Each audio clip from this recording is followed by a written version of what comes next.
जय हिंद आप सभी को। देखिए ये हमारी एमपी पटवारी 2023 के लिए प्रैक्टिस सेट नंबर 11 है। एमसीक्यू सीरीज़ के रूप में सामान्य विज्ञान यानी विज्ञान के विषय के लिए प्रैक्टिस सेट नंबर 11 है। यहाँ पे वो क्वेश्चन हमने लिए हैं जो प्रीवियस ईयर पटवारी में पूछे गए हैं या इस बार आने की पूरी संभावनाएं हैं। तो वीडियो को शुरू से अंत तक देखना है और लास्ट में कमेंट करके ये बताना है कि इनमें से कितने क्वेश्चन आपसे बन रहे थे। पहले क्वेश्चन से ही शुरू करेंगे।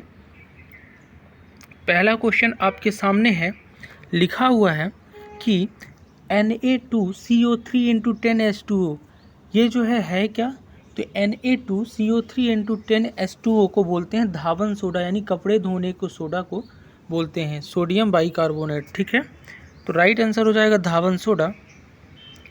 अगले क्वेश्चन की तरफ बढ़ेंगे कि ध्वनि वायु में 0 डिग्री सेंटीग्रेड पर लगभग डॉट डॉट के वेग से चलती है, पूछा है। तो ध्वनि जो है साउंड, वायु में उसका वेग क्या होता है? तो वायु में वेग बताना है, लेकिन आपको तापमान 0 डिग्री रखना है। तो 330 मीटर पर सेकंड जो है ध्वनि की चाल होती है किसमें? वायु में। तो याद रखिएगा 330 मीटर पर सेकंड। ठीक, अगले क्वेश्चन की तरफ बढ़ेंगे कि घर्षण बल सतह के खुरदुरापन में डॉट डॉट के साथ डॉट डॉट है। तो घर्षण बल जो है ना, सतह पर अगर खुरदुरापन है तो है क्या? तो देखो, अगर घर्षण बल अगर सतह में खुरदुरापन है तो घर्षण क्या होगा? बढ़ेगा। सीधी सी बात है, जहाँ खुरदुरा हो, घर्षण का मतलब किसी चीज़ पे सरफेस का अपना विरोध करना, आगे बढ़ने का। अगर कोई आप बाल भी ढंगाते हैं तो अगर वो खुरदुरा है तो धीरे धीरे ढंगेगी, और अगर वो चिकना है, पूरा फ्लैट है सरफेस, तो जल्दी ढनक जाएगी, तो उसमें घर्षण कम होगा। तो सीधी सी बात है, अगर खुरदुरापन है तो क्या होगा? घर्षण में होगी वृद्धि, फिर उसके साथ साथ घर्षण क्या हो जाएगा? बढ़ जाएगा। ठीक है, तो वृद्धि और बढ़ता है दोनों, इसका राइट आंसर हो जाएगा। अगले क्वेश्चन की तरफ बढ़ेंगे। अगला क्वेश्चन है कि इलेक्ट्रॉन वोल्ट किसकी इकाई है? यानी ईवी की बात कर रहा है। इलेक्ट्रॉन वोल्ट ये किसकी इकाई है, ये बताना है। तो इलेक्ट्रॉन वोल्ट जो होती है ना, ये ऊर्जा की इकाई होती है, इलेक्ट्रॉन वोल्ट। ठीक है, तो राइट आंसर हो जाएगा इसका ऊर्जा। ठीक, अगले क्वेश्चन की तरफ बढ़ेंगे कि अगर हम इंद्रधनुष के रंगों को, प्रकाश को मिला देते हैं तो हमें क्या प्राप्त होगा? इंद्रधनुष के जो 7 रंग होते हैं उनके अगर सभी प्रकाश को एक दूसरे से हम मिला दें तो क्या प्राप्त होगा? तो याद रखिएगा, बहुत ही इंपॉर्टेंट क्वेश्चन है। अगर इंद्रधनुष के सभी रंगों को आपस में आप मिला देंगे ना, तो आपको एक रंगहीन प्रकाश मिलेगा, यानी कोई भी उसका रंग नहीं बचेगा, एक रंगहीन प्रकाश हो जाएगा सभी रंगों को मिलाने पे। अगला क्वेश्चन है, क्वेश्चन नंबर 6वां है कि रक्त का कौन सा घटक थक्का जमने में मदद करता है? यानी कि ब्लड का कौन सा घटक है जो थक्का बनाएगा, रक्त का छक्का। सबको पता है विटामिन के की वजह से रक्त का थक्का बनता है, लेकिन इसमें से घटक पूछा है तो बिम्बाणु जो है ना, बिम्बाणु वो घटक है ब्लड का जिसके कारण रक्त का थक्का जमता है। तो राइट आंसर बिम्बाणु हो जाएगा। अगला क्वेश्चन है कि आयनिक यौगिकों में सामान्य रूप से दोनों होते हैं। तो आयनिक यौगिकों में सामान्य रूप से होते क्या है? तो देखो, कोई भी अगर आयन वाला, धन आयन, ऋण आयन वाला यौगिक है ना, तो उसमें उच्च गलनांक तथा अधिशात्मक बंध हो जाएंगे। क्या हो जाएंगे? उच्च गलनांक तथा अधिशात्मक बंध, यानी बिना दिशा के बंध होते हैं, बॉन्ड होते हैं, और गलनांक कैसा है? उच्च होता है, कोई भी आयनिक यौगिक है तो उनका। तो राइट आंसर हो जाएगा ऑप्शन 3।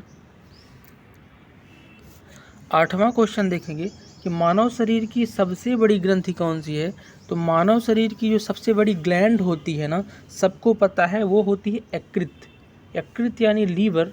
लीवर मानव शरीर की सबसे बड़ी ग्रंथि हो जाएगी। 9वां नंबर क्वेश्चन है कि दाब बढ़ता है। 4 ऑप्शन आपके पास हैं और दाब कब बढ़ता है आपसे पूछा है।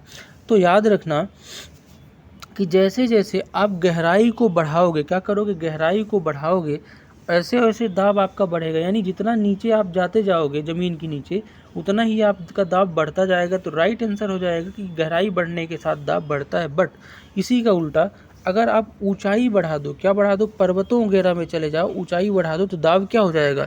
दाब आपका कम हो जाएगा। ठीक है, तो राइट आंसर हो जाएगा गहराई बढ़ने से दाब क्या होता है? बढ़ता है। ठीक, अगला है कि सूर्य के प्रकाश से प्राप्त विटामिन है। तो सूर्य की प्रकाश यानी सनलाइट से केवल एक विटामिन प्राप्त होता है, और वो है विटामिन डी। तो विटामिन डी इसका राइट आंसर हो जाएगा, सूर्य के प्रकाश से प्राप्त होता है। अब आपको कमेंट करके ये बताना है कि विटामिन डी का वैज्ञानिक नाम क्या है, यानी वैज्ञानिक नहीं, रासायनिक नाम क्या हो जाएगा। जैसे विटामिन ई को रेटिनॉल बोलते हैं, विटामिन बी को आप थायमिन से जनरली बोलते हो, हाँ तो B1 B2 बहुत हैं।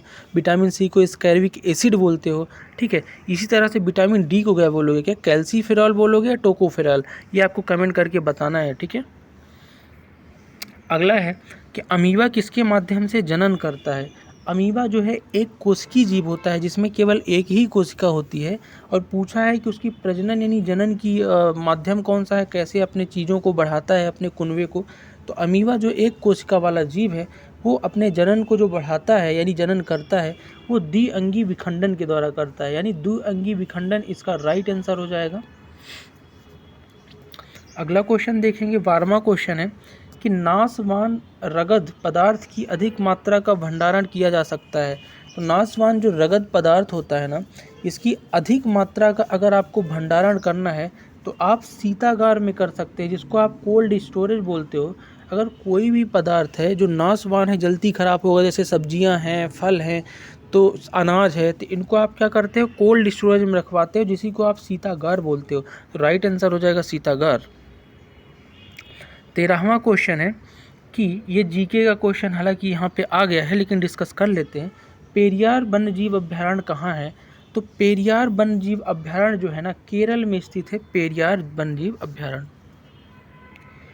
14वां नंबर क्वेश्चन आपके सामने है कि हाइड्रोजन के एक समस्थानिक में न्यूट्रॉन तथा प्रोटॉनों की संख्या का योग है। देखो, हाइड्रोजन का एक जो समस्थानिक होता है उसमें न्यूट्रॉन और प्रोटॉन की जो संख्या होती है, दोनों को अगर आप मिला दो ना तो टोटल हो जाएगी 6। यानी कि आप बोल सकते हो हाइड्रोजन का अगर एक समस्थानिक है उसमें न्यूट्रॉन और प्रोटॉन दोनों का योग क्या हो जाएगा, संख्याओं का 6। अगला है कि निम्नलिखित लवण में किसमें क्रिस्टलीकरण का जल सम्मिलित नहीं है। तो क्रिस्टलीकरण का जल जो है किसमें सम्मिलित नहीं है ये बताना है। तो इनमें से जो बेकिंग सोडा होता है, यानी खाना में जो डालते हैं खाना बनाते समय बेकिंग सोडा, जिसको मीठा सोडा बोलते हो, उसमें क्रिस्टलीकरण का जल नहीं होता है, ठीक है। बाकी तीनों में जिप्सम, धावन सोडा और ब्लू विट्रियल में जल होता है, ठीक है। 16वां क्वेश्चन है, निम्नलिखित में से कौन सा एक सुचालक है। अब सुचालक किसका हो सकता है, विद्युत का ही हो सकता है, ठीक है। तो सुचालक बताना है जिससे विद्युत आपकी क्रॉस हो, आर पार यानी जा सके। तो सुचालक जो है इसमें से लवण विलयन जो होता है ना, ये एक विद्युत का सुचालक होता है, जबकि प्लास्टिक नहीं है, अभ्रक नहीं है और शर्करा विलयन नहीं है, लेकिन लवण विलयन जो है ये विद्युत का सुचालक होता है। 17वां क्वेश्चन है कि दीप्त लौ कैसी दिखाई देती है, यानी जलती हुई जो ज्वाला है जिसको आप बोलते हो कि अखंड ज्योति वगैरह है, तो कैसी दिखाई देती है। तो याद रखना, कोई भी दीप्त लौ है और अखंड ज्योति है ना, वो एकदम पीले कलर की दिखाई देती है। कैसी दिखाई देती है, अमर जवान ज्योति हो या फिर कहीं धार्मिक स्थल में दीप्त लौ है तो हमेशा पीले कलर की दिखाई देती है। तो राइट आंसर क्या हो जाएगा, पीला। 18वां नंबर क्वेश्चन है कि एक लड़का जिसकी स्थिति अपने परिवेश के सापेक्ष परिवर्तित नहीं होती, इसे किस अवस्था में माना जाता है। यानी कोई अगर लड़का है जिसकी स्थिति अपने परिवेश के सापेक्ष परिवर्तन नहीं हो रहा है तो कौन सी अवस्था माना जाएगा। तो जो मैच्योर नहीं हो रहा है, यानी क्या हो जाएगा यहाँ पे, विराम हो जाएगा।